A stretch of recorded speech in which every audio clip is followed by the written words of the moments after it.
There was a time in my life when I was using the rake a lot, and I would actually practice entire games just using the rake the whole game. I actually played people with the rake every single shot, even if it was right up on the rim. And I got good with it, and then I kind of stopped using it and kind of neglected that whole aspect of the game. So I guess it's just like everything else. If you don't use it, you lose it. And nowadays, I almost like subconsciously totally avoid using the rake. It's like never my first option when it should be your first option when you're stretched out on the shot, or you're just in like an awkward position. But anyway, that's what this video is about, and we're going to get on it right now. Hey, we can't see the whole table here, so we're going to cut away to a graphic, and I'm going to show you the layout of the balls. Here's the cue ball. Here's the 1 ball, the 1 to the 2, the 2 to the 3, 3 to the 4, 4 to the 5, 5 to the 6, 6 to the 7, 7 to the 8, and the 8 to the 9. It's pretty easy. This 6 ball might be a problem.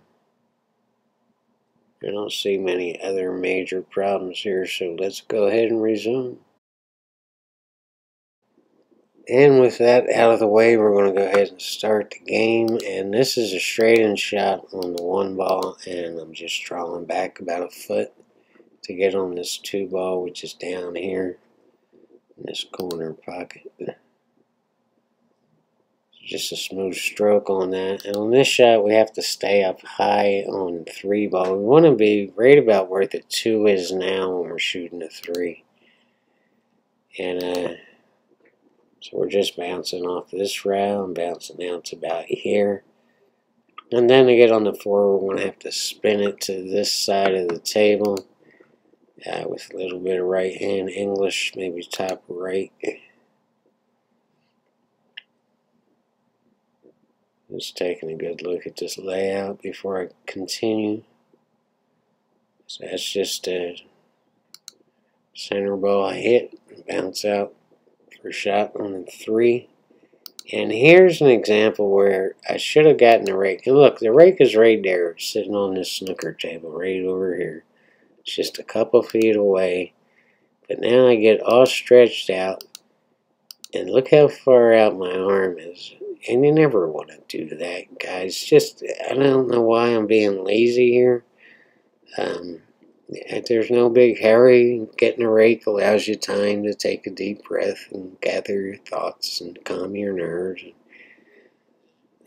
Use it. There's no sense in taking a chance and screwing this up. Anyway, this is a high right hand English to spin it over here on this 4 ball, but you don't want to get straight in. You need a tiny bit of an angle, maybe a little bit more than that. An inch would have been good off this rail. Let's draw back to about center table for a shot on this 5, which is down here. And that would have put us in good position to get back up under the 6 ball. You want to get under the 6 ball. And I'll explain that when we get to it. And here's another case where I should have grabbed a rake. And look, I just looked over at it and it's like, nah, I'll just shoot it left-handed. And because I decided to shoot left-handed, I wound up putting center ball on this cue ball when I should have put bottom and drew it out and forced it out on that wedge shot. And I paid a little bit of a price here, and it winds up, of course, just stunning the cue ball and forcing it out to a little bit more, not center table, but center bottom table. There should have been another 2 diamonds up. So I'm thinking that ain't no big deal. Just have a longer shot. It's the same shot, it's just a little bit longer. So now on this shot I'm putting top hand right English. Again, to come up under the 6. You don't want to flirt with scratching inside over here.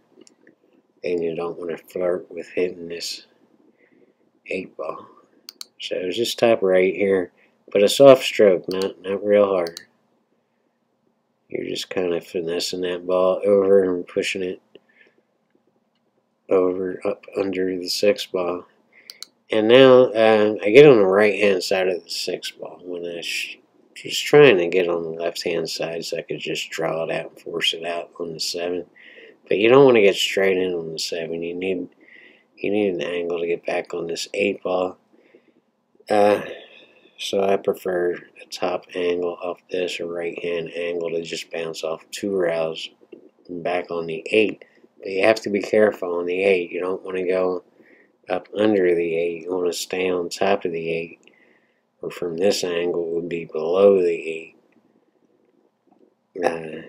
Straight in would work, but you're going to have a little bit of a difficult shot on the 9 ball. So you want to ease up on this 7 ball shot and get up under it so you can just, roll up for a straight in shot on the 9 or bounce off this rail over there.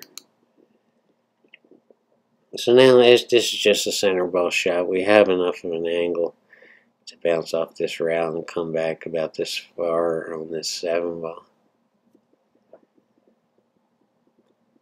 And I'm just waiting for Smitty to shoot over there so I can continue. Just center ball. Just use that rail. And that's not exactly the angle I want, but it'll work. And I should have spun this ball a little bit more. And this time I do get the rake. Well, 1 out of 3 is not too bad. Yeah, I needed to rake 3 times in this game. And I only used it once. And it would have been a whole lot easier if I used it all 3 times. But I didn't spin this ball enough, or I didn't hit it hard enough, or something. And watch this drift here. Keep an eye on that cue ball. You see that right there? Yeah. I would have liked to have been a little bit further up table on that. This is the breaking side of the table, and this is the racking side. But you can see that by the spot. Yeah. But somehow I still have the angle to get back on this 9.